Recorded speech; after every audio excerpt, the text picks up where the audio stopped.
Hi everyone, trust you're doing very well today. My name is Joseph Afisu. I'm a Microsoft MVP and MCT. And today we are going to be going into privilege identity management. And this video may be a bit long because I would like to evaluate all aspects possible that we can cover, do the testing and see how it truly works. So if this is the first time coming across my videos, and if you've not subscribed to this channel, you may want to hit on the subscribe button. And if you've not liked this video, please hit on the like button so that YouTube can get to recommend it to people to watch.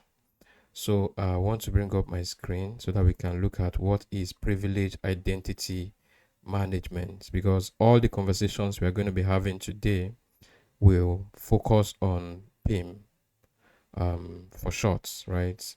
So PIM in itself, or privilege identity management, provides a time-based and approval-based rule activation to mitigate the risk of excessive, unnecessary, or misused access on resources that you care about.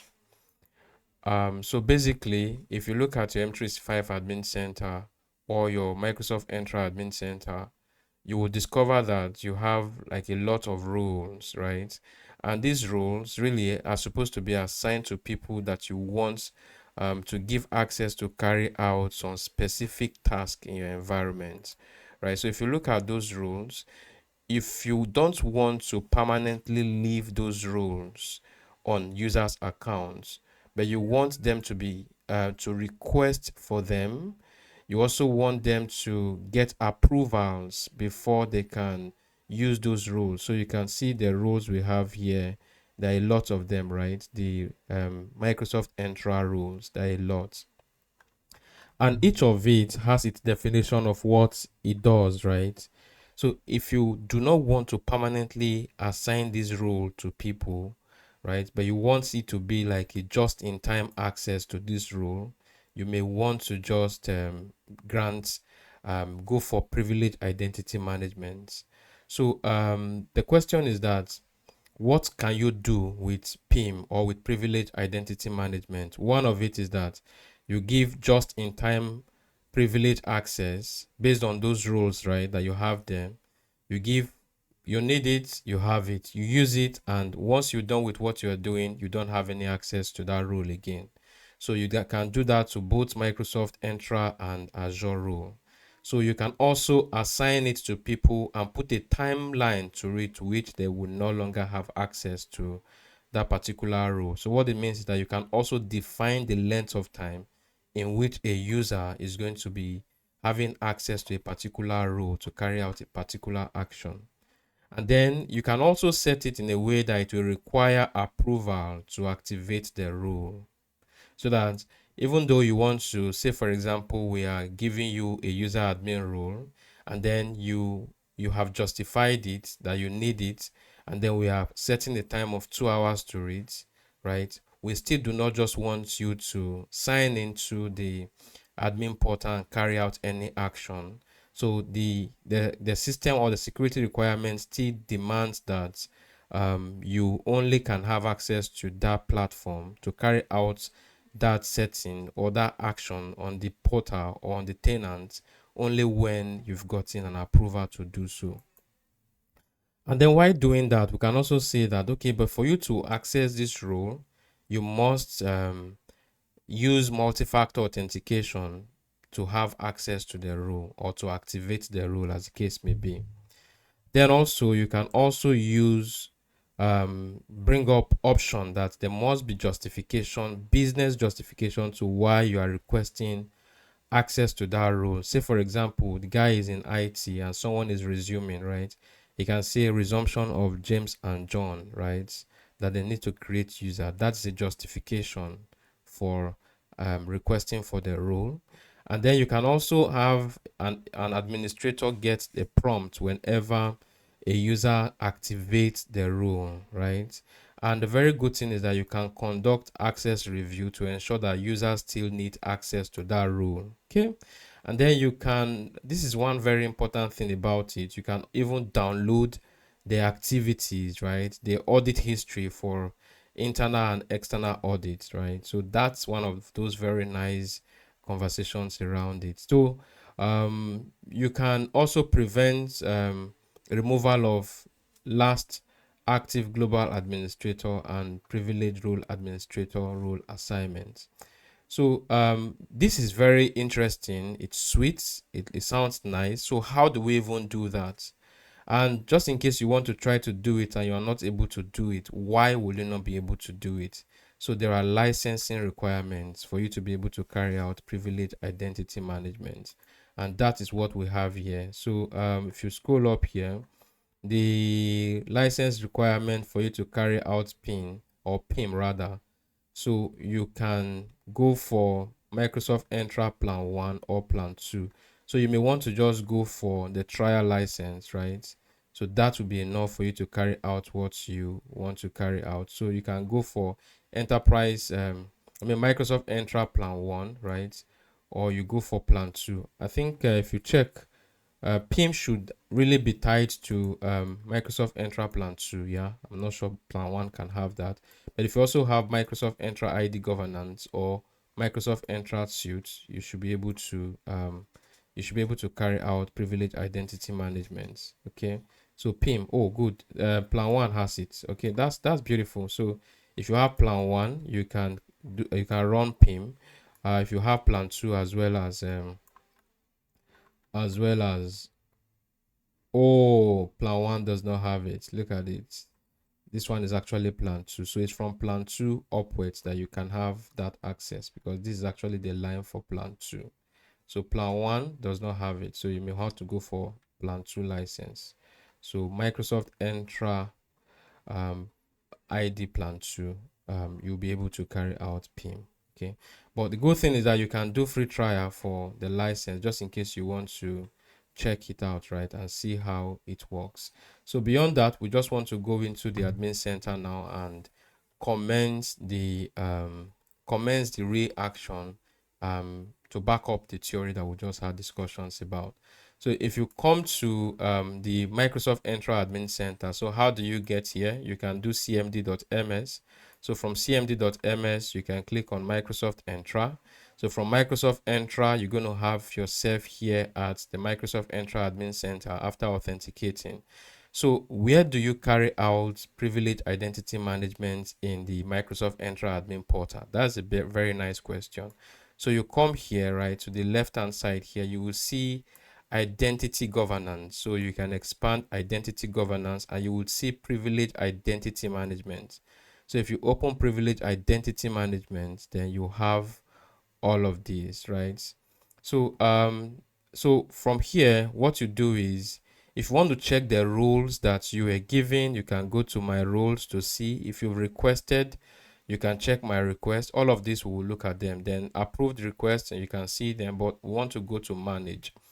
So what you do when you get here is to click on Microsoft Entra rule. So if you click on Microsoft Entra rule, then you have this come up for you. It will just take some little time to load, right? And then the next thing is you see is the rules. So if you click on rules, excuse me, so you have all the rules that you can possibly set, right? And then remember that the definition of the rules will also be here for you to know what exactly the rule is going to be able to do, right? So good thing is, I want us to say we want to set that PIM on user administrator role. So let's just come here. So we are going to do that on user admin, right? So if you click on user admin within that role, so the first thing I usually advise people to do is to click on the settings. So settings will actually help you decide what you want to possibly be available to users. So what you do is you click on settings here, right? So when you click on settings, it should bring up option for you to put together exactly what experience you want the user to give and the steps in which you want to follow through. So when you come here, usually you will see that the activation maximum duration by default is at 2 hours, right? Then on activation require justification is yes, right? Then required ticket information is yes, right? So ticket information is just in case you want to request for it, then you have to submit the ticket number for that the HRO raised with you to say they want to create user, something like that. So you can require approval to activate is also yes by default, and all of these approvers, one member, right, and so on. So you can look at it. Assignments, there is allow permanent eligibility is set to no. So all of these are the presets that were here, the default settings, right? But you can decide to modify or change this setting by clicking on that edit up there. So when you do that, you can now look at it. What's the maximum duration you would want the role to be activated? So you can decide to say, okay, if that's the case, you just want somebody to be able to have access to the role for 24 hours, right? So that is maximum duration the person can have access to it is 24 hours. So the person can decide to, when applying for the role, can decide to say, no, what I want to do, 2 hours should be enough for me, 3 hours should be enough for me, as the case may be. So we just want to do 6 hours in what we are doing. So let's just say the shift runs for 8 hours usually. So we just want to do 8 hours for a day, right? Let's just say one day is just what we are looking for. Let's just put it at one day shift. That's what I mean, right? Let's just put it at 888. Yeah, so that's the up a bit. Yeah, let's just put it at this point and say that okay, that's what we want to do. Do you require the users to use MFA upon setup? But because we want to test it now, we will just not go here. We would have been able to also just do this so that MFA is required. Then you also Microsoft Entra conditional access authentication contest and all of that. But let's just go for none for now. Then should we require justification? So what this is doing is, do we require that the user writes, give a business justification to why he or she would want to activate the rule? Or do we also want the user to provide the ticket information? So we may just leave all of these, but we could actually uncheck, then require approval to activate. Which user are we selecting to activate that? So usually it will pick the global administrator, right? But we can decide to now bring up we can decide to bring up multiple users, right? So we can bring this user to just be there. So you can look at it was already checked because it's the sole global admin of this tenant.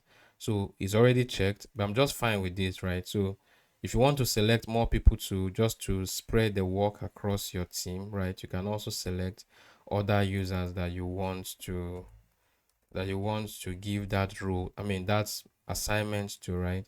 But if I do this, right, it's just going to send to two people. So any one of them can just decide to approve. But I think that one person for now, for this test, is fine. And that's this user here. So if that is fine, I can just click on update. So what that means is that I have updated the default settings itself. And now once that is saved, the next thing that you do after setting, like the usual way to do it, the best way I feel you should do it is to now come to assignment. So the point in assignment is that who do you want to assign the role to, right? Who do you want to be able to have access to carry out this role? So that's where you want to choose the person that you want to select. So the role itself is user administrator.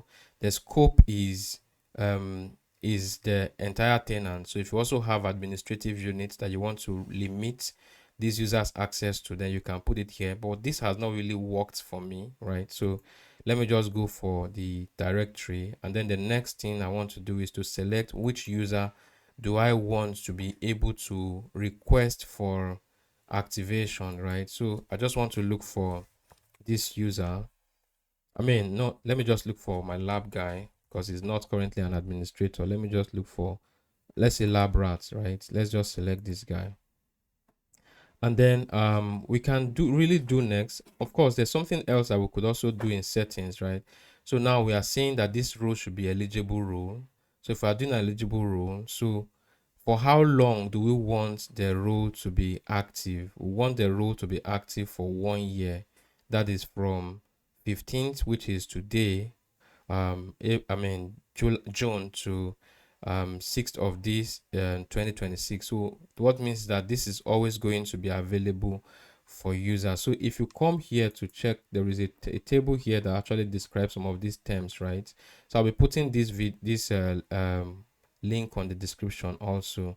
It's saying active, right? If the role is active, it means that a role assignment that does not require a user to perform any action to use the role. So user assigned as active have the privilege assigned to their role. So I want to look at eligible, right? So time bound eligible duration, that's what we are seeing there. So a role assignment where a user is eligible to activate the role only within start and the end date. So you can really choose to set the start and the end date. You can actually bring this back depending on what you want to do. And while in that settings I will just finish, you could also just say that it should be a 6 months period, as the case may be, right? So the maximum allowed duration here is 1 year. So we can just click on assign, right? So and that's going to get assigned to that user, right? So if I come here just to check something more before we go into the user's environment, I just want to check just one more thing, and then we shall go to see where labrat is signed in. Okay, so why that is even trying to cook, okay, that's fine. So this is another point that I need to speak about, and that is where you could and that's where you could say, okay, that this setting I think this is fine. Assignments, right? Yeah, this is what I was looking at. So you can decide to say it should expire in 6 months, allow permanent active assignments. So this is talking about the definition of the terms that we'll have here, right? So you can say all of these, you can say no, let it even be 1 year as the case may be, and then you can update this. So let's now just quickly go back to where we have Labrat signed in. So Labrat is here. Just give me a second to bring Labrat onto the screen. Yeah, this should be Labrat here. So Labrat, I signed in here earlier, right? So Labrat does not have any form of access to admin center. So if I come here and I do this just to see if I can sign Labrat into the admin center, right? So let's just see. I do next. So you will see that at the end of the day, he does not have access to the admin center because it does not have the role required. Sorry, all these things are just my security settings that are really giving me some bit of issues, but let's just wait. So you can see that it is saying that switch to an account that has permission. You, the lab rats, right? The lab guy does not have permission to view or manage this page in the Microsoft 365 admin center, which is fine, right? So he needed to come to this place himself also, right? And then when it gets to Microsoft Entra, because he can get into Microsoft Entra, right? So when it comes in here, so what it's going to do also to activate the role that it was assigned, it will also come to identity governance. And when it gets to identity governance, what it's going to do is you go to privilege identity management. And then when it gets to privilege identity management, what will it do? So what it will do is it will come to my roles in this case, right? So when it comes to my roles, this is where he will see the role that is eligible to request access for. So now is here, it will have option to, let me just zoom this in a bit. It will have option to, it saw the role, which is, or you can see the role, which is user administrator, right? And then going forward, you will also see activate, right? So in activating, it clicks on this, and then what it will request him is, so this takes usually a split of second to load from my experience. So you just wait a bit, and then the maximum duration in which he can accept or request for that is going to be 8 hours, right? So just take note of this, right? And then if he wants to go a bit, just say no, I just want to create user and 2 hours should be enough for me. So you can do this. What's the ticket number? Because we say you should request for ticket ID. So you can just say the ticket system, you can just put the name of the ticketing system and then put the ticket number as just anything the ticket number is, right? And then it say to create James and John's accounts. Okay, John's accounts. So that said, that means that he can now say, okay, the justification has been set and everything. So let's say, for example, he wants this to be activated tomorrow. Let's say he wants to schedule the approval, right, for the person approving the request to see it by to activate it by tomorrow, or so maybe you just want to do it at close of business so that by tomorrow morning, when it resumes a new when it resumes a new day, he can pick that up. So what he can do is to call me and say it's 16th, right, as the case may be, and then what time zone do you want it? Then he can set the time zone and then hit on activate, right? So, but we just do this, right? And then we just want it to go like right now. So we do activate. So when you do activate, what happens is that your request is pending for approval. The reason is because we said that it should be approved, right? So you could also consider, we could also consider saying no, there should be no approvals, right? That this person should just immediately get the rule activated so we can actually do that. So if it checks active assignments, it does not have one yet because that has not been approved, right? Expired, that is if anyone he has requested and it has expired. But at this point, it does not have any. It has, yes, on my request, one has gone out, right, for request and it is pending approval, right? So he can decide to cancel if he needs to. Let's say he does not need to do that again. He can just cancel the request. Now, let's even now go to this guy's signing. This is Joseph here signed in. So let's do like a refresh from his own end in the Microsoft Entra portal and see if he is going to see the prompts that is waiting for him to approve something for. So this is actually going to send an email to Joseph as well to say that someone has requested for the role. So what's the next thing that we'll do here? So um, he will come to privilege identity management, right? So when it comes here, you will see here um approve request, right? So if it comes to approve request, you will see that there is a request pending here. So if he looks at it, the request is coming from LabRats, and then the description is all here to create James and this. He looks at it, and then he can click to open it, right? If he clicks on it, that's not bringing up the detail in full, so he can decide to read through from here just to see what is here. So user administrator, I will have actually love it to open for to view detail, but let's see if that will come when we click on approve. So if he sees this on this surface and see that okay, this guy needs this and is requesting for it for 2 hours from what is here, 1 hour, well, he requested for that at 1:24 a.m. or something, and then if that is good for him, he can say okay, let's just approve. And then when he wants to approve it to the further details, I think this is where the further details now shows up to say okay, user administrator role is what is being requested for, and LabRat is the one requesting for it, and then the requested time was this time, right? And then this is this, and then it is the directory, and then the justification is to create James and John's account, which is nice, right? And then the ticket number is this, and then the ticketing system also, and then the start time for this is by this time, and end time is this. That means that it's going to be for 2 hours, right? So for you who is going to approve it to, you can say confirmed from HR to create these accounts for new joiners.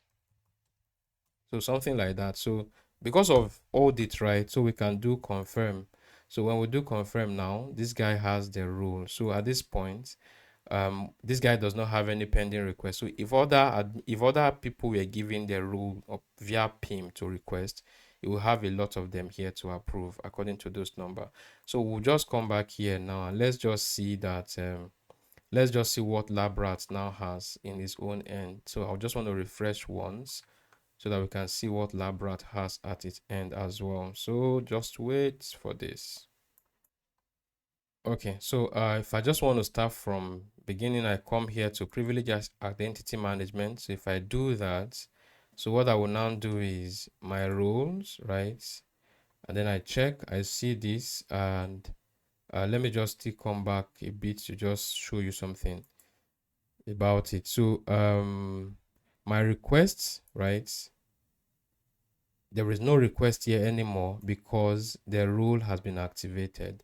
So what we'll just try to do at this time is for us to access the M35 admin center again. It may not just be immediate, right? Sometimes you may just need to sign in afresh, but sometimes it can be faster, right? So let's just see what happens in this case. Okay, so let's see what happens when we try to sign in. Okay, so I'm picking the account again, and then let me just put in the password.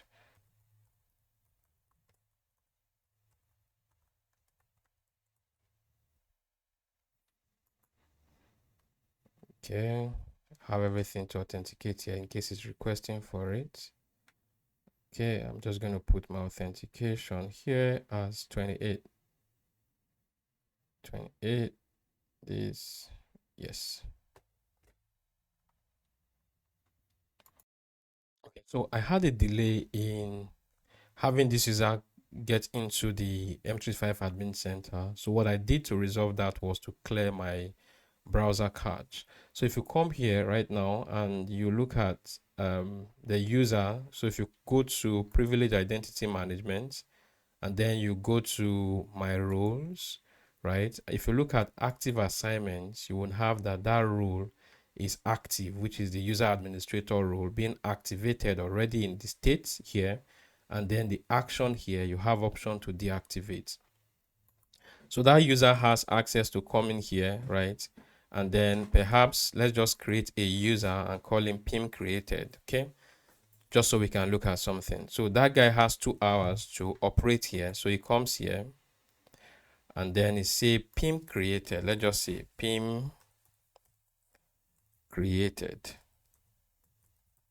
And that's just it. So we just want to call the guy pim.created because there's something I really want you to take note of.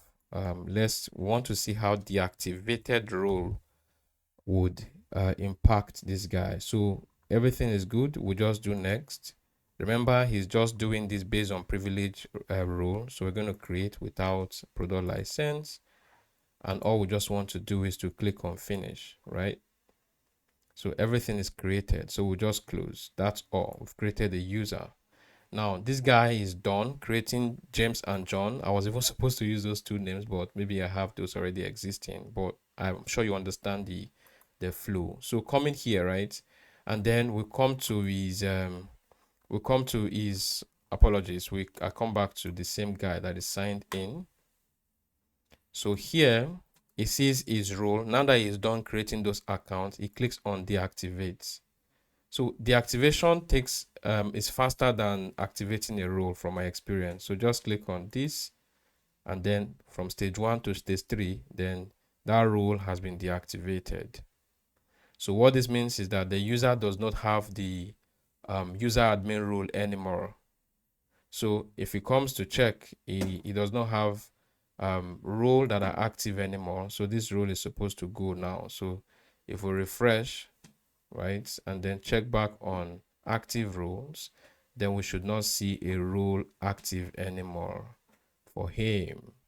So yeah, so it's saying activate for eligible assignment, activate, then active roles, nothing is there, right? Expired, nothing is there. Cool. So now let's come back here, and then he still has access to the admin center, right? So let's just refresh and see what happens next. So you'll be wondering that it should not have access anymore, but it still has access until after a while, or when you clear the browser cache. But let's now say, for example, that he has deactivated the rule, or you suspected that the account has been compromised and you quickly deactivated the rule, and somebody is coming here to say PIM2, right? As the case may be. So it's trying to say, okay, PIM2, and then it's trying to put it on this domain, and then it does next. You will still be able to proceed, but do you know what the error is going to have? Let's see that error. Next, and let's just click on finish adding. I'm expecting an error to pop up at this point because the guy does no longer have that rule. So it's taking time to process it. Look at it. An error occur while adding the user. And the reason why this occur is because the privilege role that you were given was based on PIM and you have deactivated the role. So two things can happen. Is either you manually or the user manually deactivates the role, or the rule will expire by itself after a certain number of time. I hope that this was straightforward and clear. So we started off from what PIM is. So just to summarize this, we started off from what PIM is, what is privileged identity management, and then we looked at the licensing requirements, right? So what can it do for you? So for licensing requirement, we said you need at least Entra a Microsoft Entra ID Plan 2 license, right, before you can access this. And these are all the things it can do for you. And then going down here, we'll have definition of a lot of terms that will be useful to us. So this is the much we can cover. So we can only polish with further videos, just in case you do not have, you need any further clarification or assuming something that you want us to also try to do. So, but with what we have done here, I want to believe that the idea behind privileged identity management is clear to you, but you can drop your questions all the same. So if you've not subscribed to the channel, you may want to hit on the subscribe button. And if you've not liked this video, you may want to hit on the like button as well. So have a very good one there. Cheers. Peace.